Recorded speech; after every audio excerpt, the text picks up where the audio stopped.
Mhuri yekwaKwenda yakaungana ichikurukura mukutsvaga mumiriri wemhuri mukufambira nyaya yekudzoswa kwewachi huru yeumambo mumhuri iyi yakatorwa mugore ra1953.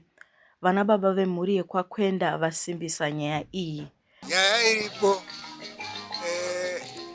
yeumambo hwekwaKwenda ndiri kuifarira, ndiri kuitenda, ndichitenda vana vangu vakakwanisa kuti vafambire nyaya iyi,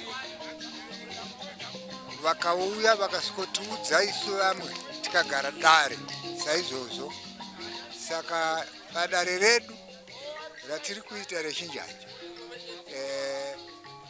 tiri kuwirirana. Indonzi Ernest Kwenda, mwana waTivagone, waTivagone mwana wapazuva mwana waChasi.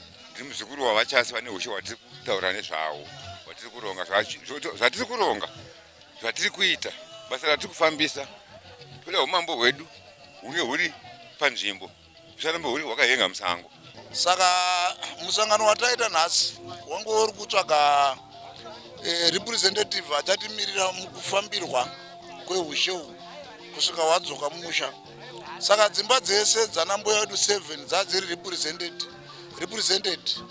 Saka zvabvumiranwa kunzi Richard Kwenda ndiye ave representative yedu mukufambira hushe uhu.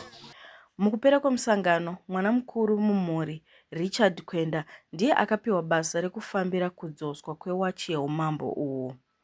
Achitaura nevhaya.com, Richard Kwenda akati kudzoswa kwewachi iyi mumhuri yekwaKwenda kuchasimudzira nekuvandudza tsika nemagariro munzvimbo yechikomba. Wachi yatiri kuti tinotora yeparamount chieftainship waKwenda uchabatsira nekuti dunhu raKwenda pari zvino ranga risina mambo, ranga richitongwa naishe, kureva kuti tiri rari naheadman, rarisina mambo.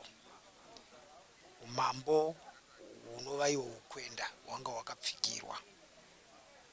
Saka kuuya kwamambo mukati medunhu rino kuchabatsira zvakanyanya pakutongwa kwematunhu, magariro evanhu, uye zvichabatsira hurumende kuti iwane kumirirwa kwakakwana mukati mematunhu.